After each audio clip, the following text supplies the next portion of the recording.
Polavaram project నిర్మాణంలో భాగంగా ఇక్కడ చుట్టుపక్కల ఉన్నటువంటి కొండల్ని ఎలా బ్లాస్టింగ్ చేస్తారు, ఆ బ్లాస్టింగ్ జరిగినప్పుడు ఆ చుట్టుపక్కల ప్రాంతాలన్నీ ఎలా ఉంటాయి అనేది ఈ వీడియో బ్లాగ్లో చూపించడంతో పాటు మేము పంటి ప్రయాణం అంటే గోదావరిలో ఒక బోట్ మీద వెళ్ళేటప్పుడు ఒక బోట్ అయితే కనుక మధ్యలో ఆగిపోయింది, మేము అడవలసిన బోట్, ఆ బోట్ ఎలా బయటకు వచ్చింది, ఇంకొక వేరే బోట్ వెళ్ళి దాన్ని ఎలా సేవ్ చేసి బయటికి తీసుకొచ్చింది, ఈ పంట ప్రయాణం గోదావరిపై పంట ప్రయాణం అనేది ఎలా ఉంటుందనేది కంప్లీట్గా ఈ వీడియో బ్లాగ్లో ఉండబోతుంది.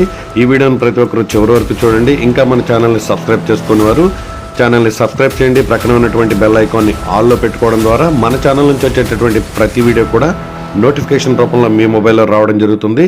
గోదావరి మధ్యలో ఫుల్గా జనం ఉన్నటువంటి ఒక పడవ మధ్యలో ఆగిపోతే, ఒక లాంచీ మధ్యలో ఆగిపోతే దాన్ని వేరే బోట్ వెళ్ళి ఎంత చాకచక్యంగా అందులో ఉన్నటువంటి జనాలందరినీ బయటికి తీసుకొచ్చింది అనేది కంప్లీట్గా ఈ వీడియో బ్లాగ్లో నేను మీకు చూపించబోతున్నాను. అలాగే వీడియో చూస్తున్న ప్రతి ఒక్కరు కూడా వీడియోని లైక్ చేయడం అయితే మర్చిపోవద్దు.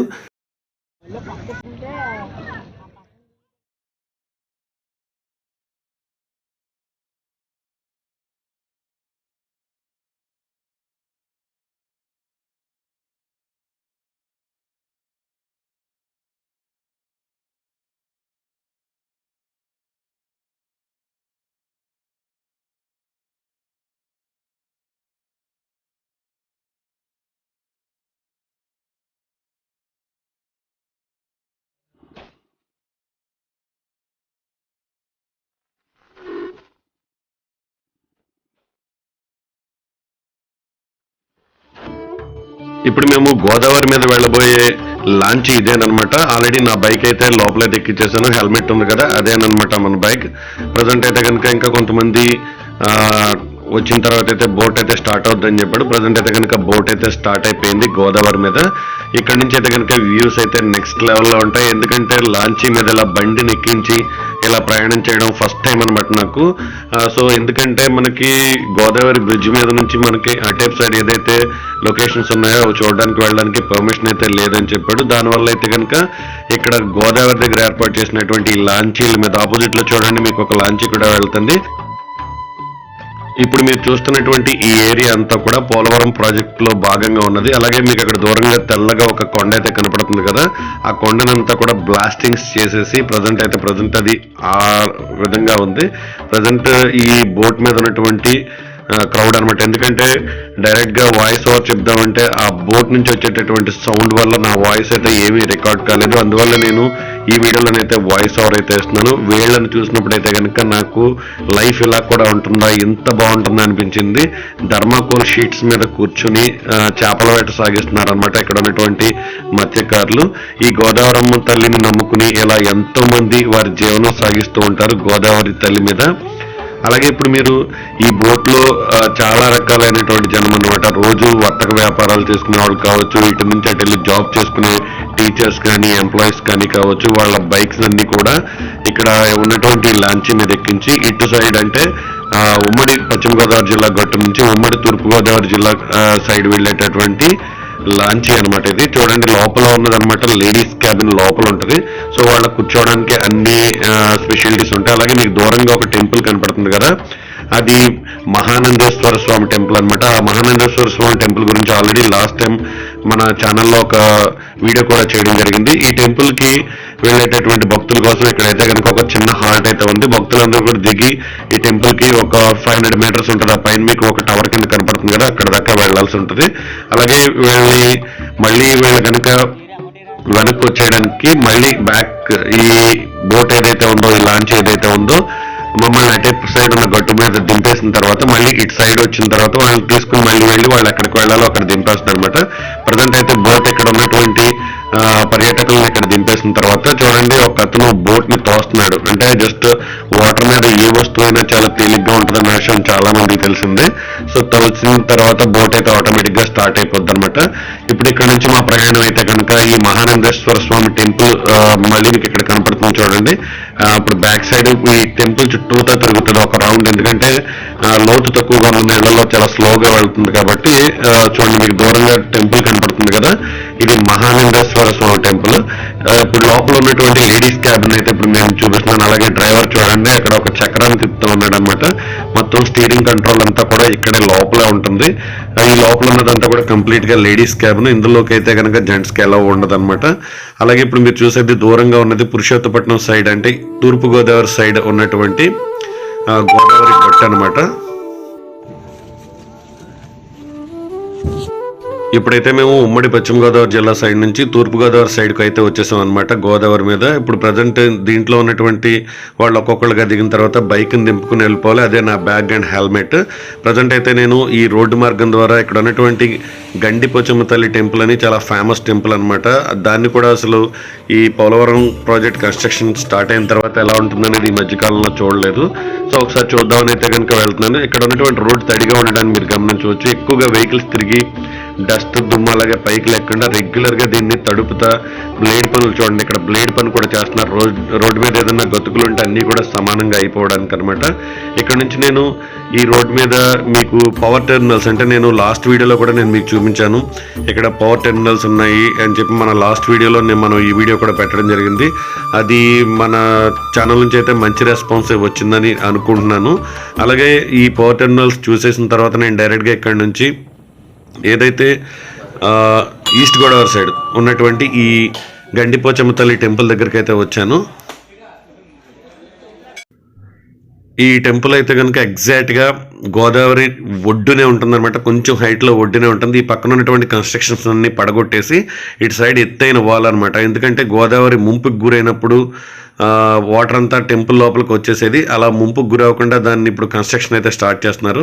ఇప్పుడు ఆలయంలో ఉన్నటువంటి అమ్మవారి విగ్రహం అనేది మూలవిరాట్ అనమాట. అమ్మవారి కాలు కింద ఆ కార్నర్లో మీకు కనిపించేది ఈ టెంపుల్ దగ్గర ఉన్నటువంటి అమ్మవారి మూలవిరాట్ అనమాట. అలాగే ఈ టెంపుల్కి రావడానికి పవర్ హౌస్ కట్టేస్తే ఇబ్బందిగా ఉంటుంది కాబట్టి ఆ బ్యాక్ సైడ్ ఉన్నటువంటి కొండ బ్యాక్ సైడ్ నుంచి ఒక రోడ్డు కూడా ప్రజెంట్ అయితే కనుక కన్స్ట్రక్ట్ చేసే ప్లాన్లోనైతే ఉన్నారు. అలాగే ఈ టెంపుల్ దగ్గర నుంచే మనం పాపికొండల ట్రిప్కి వెళ్ళేటటువంటి బోట్స్ అన్నీ కూడా ఇక్కడి నుంచే స్టార్ట్ అవుతాయి. ప్రస్తుతం అయితే నేను ఈ టెంపుల్ దగ్గర నుంచి స్టార్ట్ అయిపోయి పోలవరం ప్రాజెక్ట్ ఏదైతే గేట్స్ ఉన్నాయో ఆ గేట్స్ మీద నుంచి పోలవరం రీచ్ అయిపోదామని అయితే స్టార్ట్ అయ్యాను. అటువంటి పోలవరం ప్రాజెక్ట్ గట్టు మీద అయితే వెళ్తున్నాం.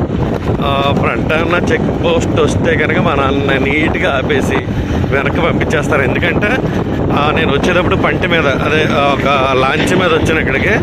సో వెనక్కి వెళ్ళేటప్పుడు ఎందుకు దాని మీద వెళ్ళడం, ప్రాజెక్ట్ మీద నుంచి వెళ్దాం, మీకు ప్రాజెక్ట్ని చూపిద్దాం అని చెప్పి అయితే ఈ రిస్క్ అయితే చేస్తున్నాను.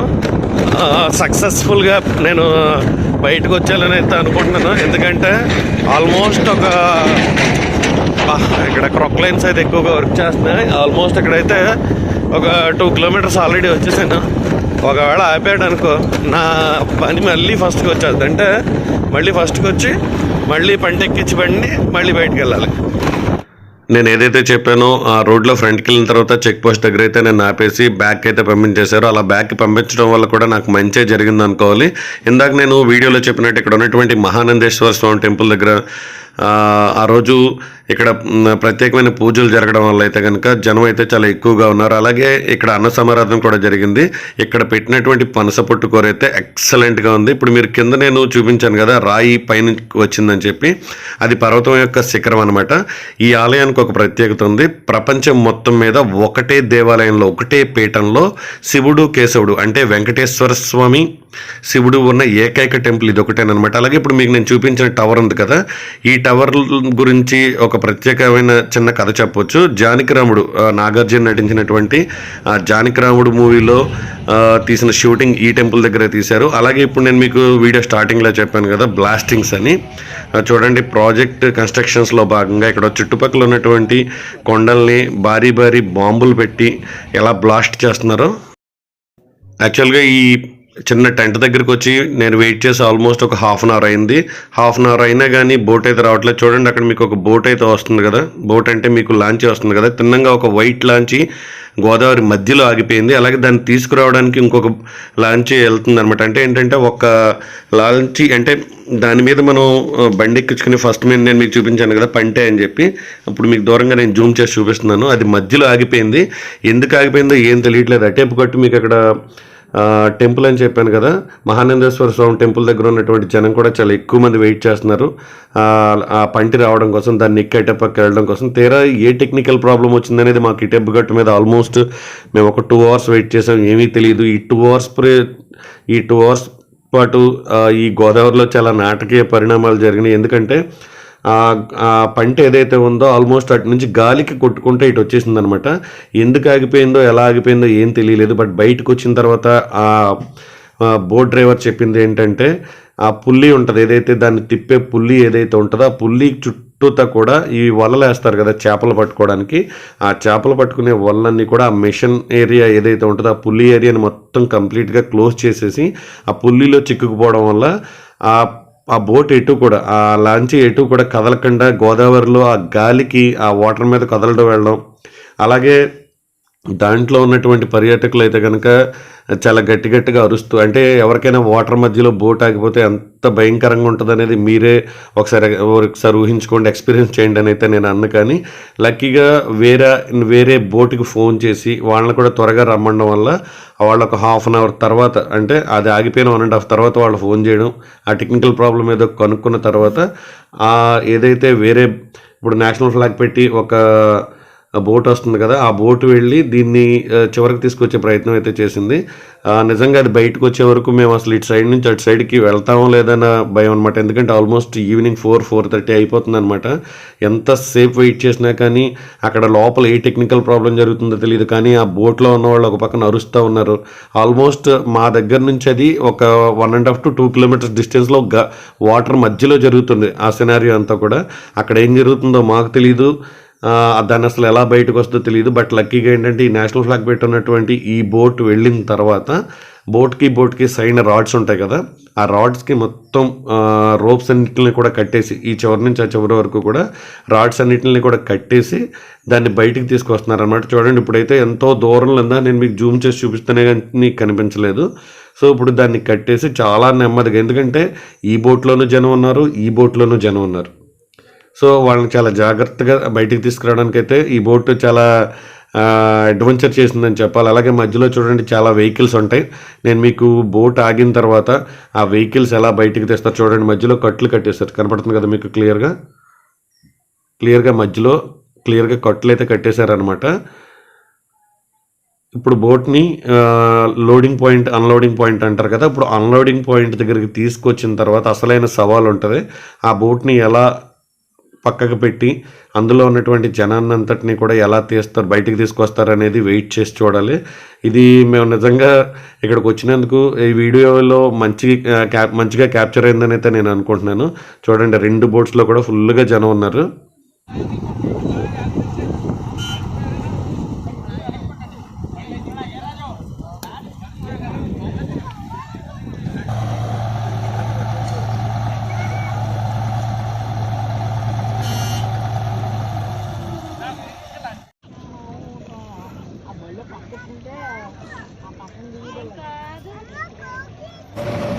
మొత్తం అందరూ దిగిపోయిన తర్వాత మళ్ళీ మేము ఒక బోట్ ఎక్కేసి ఇటు సైడ్ ఏదైతే తూర్పుగోదావరి జిల్లా సైడ్ నుంచి పశ్చిమ గోదావరి జిల్లా సైడ్కి అయితే కనుక బోట్ అయితే ఎక్కేసాం అనమాట. ఇక్కడ నుంచి వచ్చినటువంటి వ్యూస్ అయితే ఈవినింగ్ అవడం వల్ల, లైట్గా సన్ రైజ్ డౌన్ అవడం వల్ల అయితే కనుక మంచి వ్యూస్ అయితే వచ్చాయి. మీరు ఎప్పుడైనా గోదావరి మీద ప్రయాణం చేస్తే కనుక అన్నీ చూసుకున్న తర్వాతే బోట్ ప్రయాణం చేయండి. ఎందుకంటే ఇలాంటివి కనుక గోదావరి మధ్యలో కనుక మీరు కనుక ఫేస్ చేసి ఉంటే ఆ ఫీలింగ్ అనేది వేరే లెవెల్లో ఉంటుంది. నిజంగా చెప్పాలంటే పైనుంచి కిందకి చెమటలు పట్టేస్తాయి అనమాట. ఈ గోదావరి మధ్యలో ఈ హైట్గా కనిపిస్తున్న టవర్స్ ఏంటో అనుకుంటారు, ఇవి హై టెన్షన్ పవర్ లైన్స్ అంటారు కదా. ఇండస్ట్రియల్ ఏరియాలో ఉండేటటువంటి ఇండస్ట్రీస్కి పవర్ని సప్లై చేసేవి. ఈ బోట్లో ఉన్నటువంటి ఇంజిన్ రూమ్ అనమాట ఇదంతా కూడా జెంట్స్ క్యాబిన్ అంటారు. ఈ టైప్ సైడ్ అంతా కూడా జెంట్స్ ఎక్కువ కూర్చుని ఉంటారు అనమాట. ఈ లోపల నుంచి బయట ఎడ్జెస్లో అయితే యాక్చువల్గా ఎక్కువగా నుంచోకూడదని ఎప్పుడు చెప్తూ ఉంటారు. బట్ ఈ ప్యాసింజర్స్ అయితే కనుక సైడ్కి వెళ్ళి నుంచోవడానికి ఎక్కువ ఇష్టపడతారు. అది అయిపోయిన తర్వాత నేను బయటికి పోలవరం పట్టిసీమ ఎత్తిపోతల ప్రాజెక్ట్ దగ్గరకు వచ్చేసిన తర్వాత కొంతసేపు బైక్ పక్కన ఆపేసి హ్యాపీగా రిలాక్స్ అయ్యాను అనమాట. ఎందుకంటే ఈరోజు నైట్ మన పట్టిసీమలో జరిగేటటువంటి నైట్ జాగారం అంటారు, చాలా బాగా జరుగుద్ది వీరభద్రుడిది. ఆ వీడియో కూడా మన ఛానల్లో ఉంది, చూడని వాళ్ళు ఎవరైనా అయితే చూడండి. ఇక్కడ ఉన్నటువంటి ఆ చిన్న నుయ్యి దగ్గర హ్యాపీగా ఫ్రెష్ అయిపోయాను, స్నానం చేసేసి కొంతసేపు హ్యాపీగా మ్యాట్ వేసుకుని ఇక్కడ హ్యాపీగా పడుకున్న తర్వాత డైరెక్ట్గా మళ్ళీ నేను పట్టిసీమ వెళ్ళిపోయి పట్టిసీమ దగ్గర జరుగుతున్నటువంటి వీరభద్ర స్వామి ఆ కొలువును చూడడానికి అయితే వెళ్ళాను.